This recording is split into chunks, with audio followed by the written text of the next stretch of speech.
อร์ตกรีมูขึ้นชื่อว่าเป็นเมืองเวนิสทางตอนใต้ของฝรั่งเศสกันเลยไปดูกันว่าจะเหมือนอย่างที่เขาว่าหรือเปล่านะแต่เรายังไม่เคยไปเวนิสจริงๆเลยเนี่ยใครเคยไปแล้วคอมเมนต์มาบอกกันด้วยนะฮะว่าเหมือนจริงหรือเปล่าปิดท้ายด้วยเทศกาลดอกไม้ไฟเขาจุดกันทั่วหลากหลายเมืองคืนนี้เราจะพาไปดูพลุกันที่ชายหาดเซนต์แม็กซิมก่อนไปเราขอเติมพลังด้วยพิซซ่าอิตาเลียนกันก่อนมาดูกันเลยว่าหน้าตาพิซซ่าอิตาเลียนที่นี่เป็นยังไงอันนี้หน้าอะไรหน้าชีสอบเตาถ่านไหมเนี่ยเหมือนอบเตาถ่านเลยนี่ราคาเท่าไหร่22 ยูโรออกใบป้ายให้ดูอ่ะมีไข่ไก่เว้ย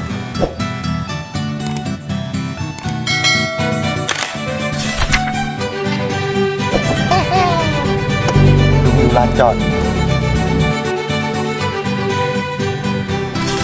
ถ่ายแมพให้ดูนี่มีเช่าเรือ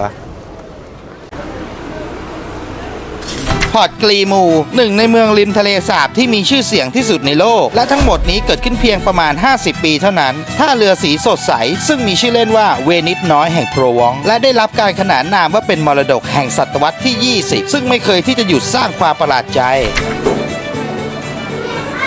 มาถึงก็ร้านไอติมแกไอติมที่นี่ขายดีอ้าวคือมาร์เก็ตโอเคก็มาร์เก็ตตลาดในพอร์ตกรีมูมีตั้งแต่เดือนเมษายนถึงตุลาคมเปิดตั้งแต่เช้าวันพฤหัสไปจนถึงวันอาทิตย์จะเน้นไปทางแผงลอยต่างๆและยังเปิดไปถึงเป็นตลาดกลางคืนอีกด้วย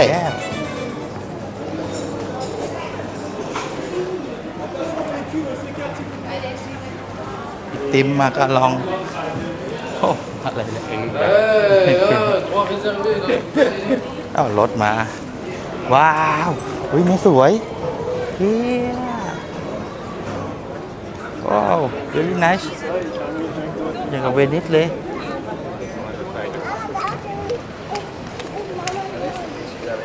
อ๋อเช่าเหรอโอ้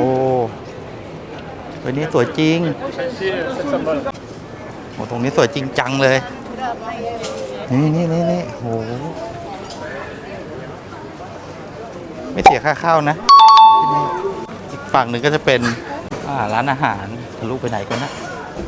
ร้านอาหารมีฟู้ดทรัคเป็นของกินตลาดของกินนะตรงนั้นโอ้รถยังติดเลยเขาน่าจะเพิ่งเซตกัน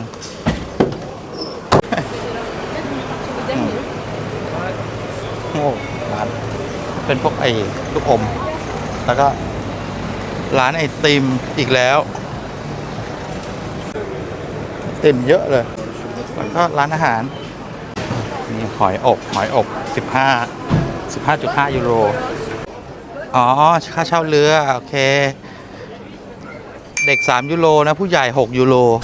และนี่เป็นวิธีที่ดีที่สุดในการมาเยือนพอร์ตกรีมูที่มีชื่อเสียงในด้านบ้านหลากหลายสีสันและคลองเขาวงกตที่สวยงามก็จะมีท่าขึ้นเรือให้ขึ้นตรงนี้เลยและยังเป็นเรือไฟฟ้าสมัยใหม่ที่ช่วยให้คุณสำรวจเวนิสเล็กๆแห่งโพวองจากลำคลองและชื่นชมมุมที่ซ่อนอยู่ด้วยการเยี่ยมชมทางน้ำซึ่งไม่สามารถเข้าถึงได้ด้วยการเดินเท้าหรือถ้าอยากขับเรือด้วยตัวเองก็มีนะเขามีบริการเรือไฟฟ้าให้เช่าหลากหลายร้านเลยที่ท่าเรือกรีมูที่สำคัญนะไม่ต้องใช้ใบอนุญาตด้วยสามารถแล่นไปรอบๆคลองพอร์ตกรีมูและถ่ายรูปตามที่คุณต้องการส่วนค่าบริการนั้นขึ้นอยู่กับเงื่อนไขของแต่ละร้านนะจ๊ะ30 นาที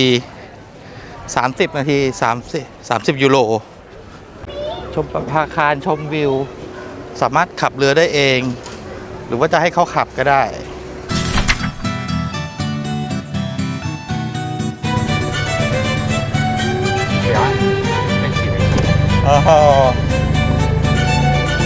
ยูโร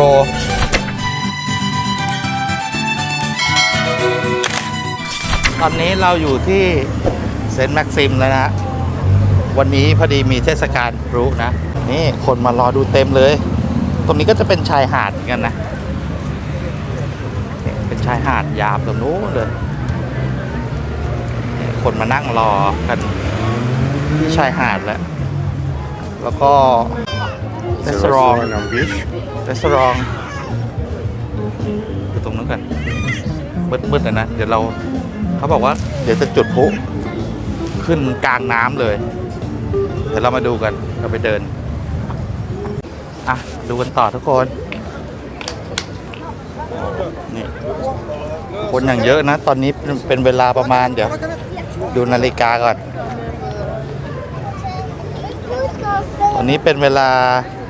3:49เวลาที่นี่นะฮะดูดิโอ้โหคนอย่างเยอะ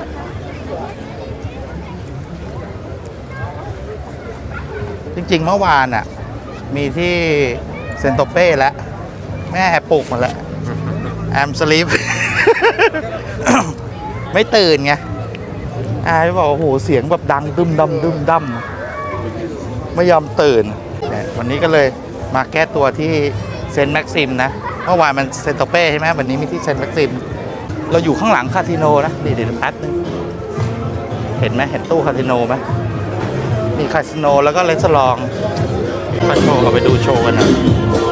โชว์เต้นบีบอยนี่นะฮะตรงนี้ก็เป็นคาสิโนสวยไหมสาวอ่ะสวยไหมว้าว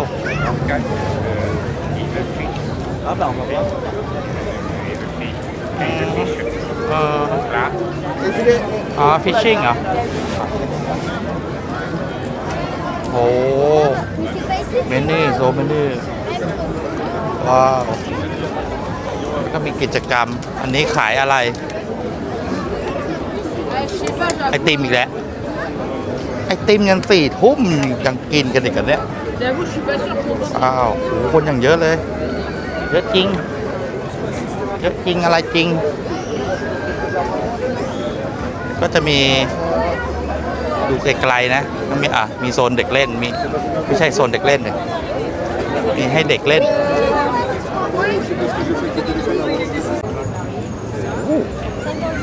เยอะจริงอย่างกับอารมณ์เฟสติวัลเลยแต่ไม่รู้ว่าที่เซนโตเป้จะใหญ่ประมาณนี้ป่ะนะแต่ถามคนพื้นที่แล้วบอกว่าที่เซนต์แม็กซิมอ่ะเทศกาลพลุวันนี้ที่เซนต์แม็กซิมใหญ่กว่าเซนต์แม็กซิมถึงป้ายนี่นะป้ายเซนต์แม็กซิมเขาเรียกว่าอะไรสักอย่างวะ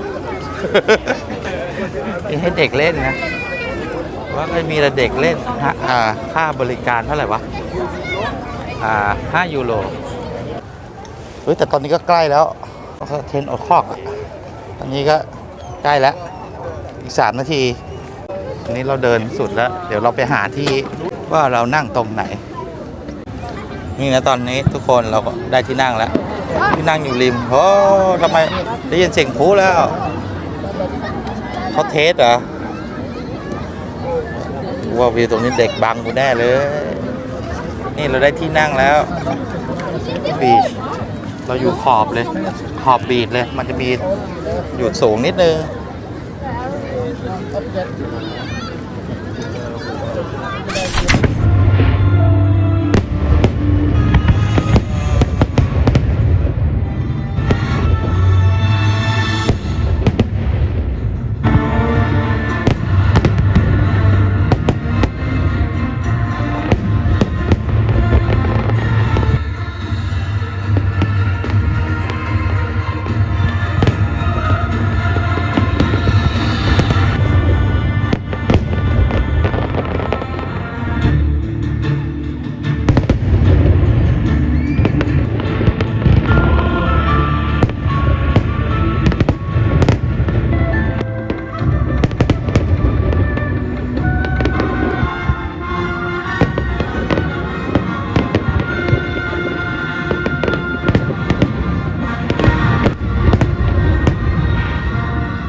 จบกันไปแล้วนะครับพลุโชว์พลุที่นี่นี่ดูสภาพแป๊บหนึ่งคนก็ทยอยกลับเลยเนี่ยตอนแรกเต็มนี่เลยแป๊บนึงนี่คนทยอยกลับแล้วเป็นยังไงบ้างครับทุกคนพลุที่นี่สวยไหมโอ้แต่บอกตรง ฝุ่นทรายนี่แบบฝุ่นจากทรายนะฝุ่นจากทรายนี่ครับผมเลยอุ้ยอ่ะโอเคเดี๋ยวให้ดูคน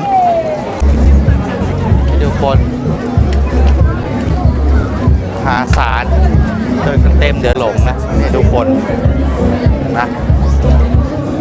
อย่างเยอะเลยคนเอาเข้าไปดูมิวสิกกันต่อ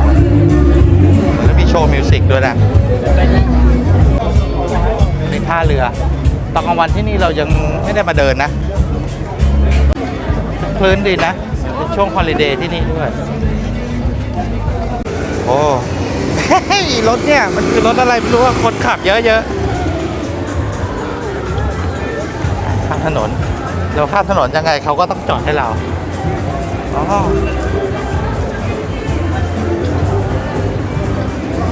โหพวกนี้ร้านอาหารนะเต็มไปด้วยผู้คนเยอะเลย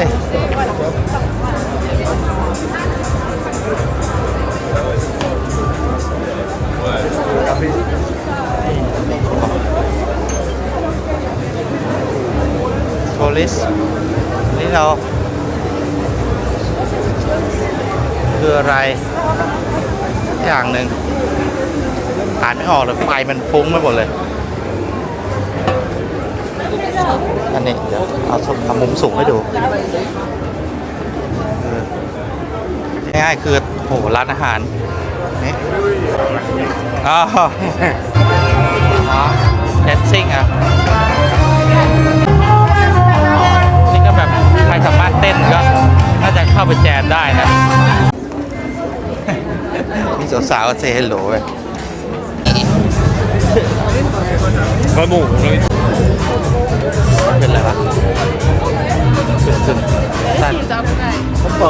ปิดมังกรอยู่พวกนู้นอีกอันนี้ร้านอะไรคนเยอะอีกแล้วไลฟ์ติมอย่าง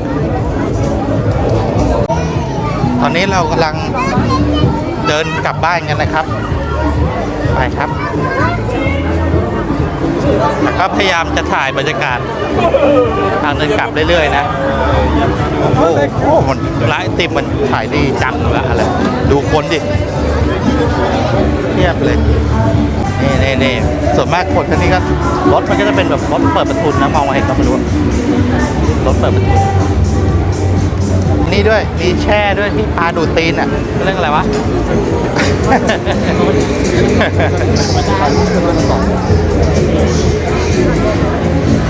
โอเคแต่เราอย่างน้อยเราก็ระวังขโมยนะเก็บของดีๆไว้ก่อนเพราะเราไม่รู้ว่าอยู่ดีๆแบบหรือเจอคนแบบมือไวอะนะนี่เด็กแว้นเมืองนอกเป็นไงฮาร์เลย์อ่ะไม่เราถ่ายแก๊งฮาร์เลย์เนี่ยจอดแม่งนี้เลยตรงนี้ก็เป็นคาสิโนนะคาสิโนบาเลียนี่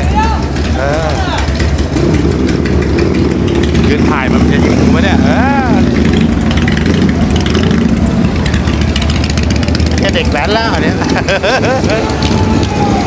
ว้าวมีโซนผับอีกแล้วเนี่ยโอ้ตรงโซนนี้ค่อนข้างวุ่นวายนะว้าวไม่รู้เมื่อกี้ได้ยินเพื่อนจะบอกว่าเดินแทบไม่ได้เลยไงวันนี้ขอลาไปก่อนนะครับถ้าชอบก็กดไลค์ให้กันด้วยนะกดซับสไครบ์กดมาเลยโอเคขอบคุณมากครับไว้เจอกันใหม่สวัสดีครับ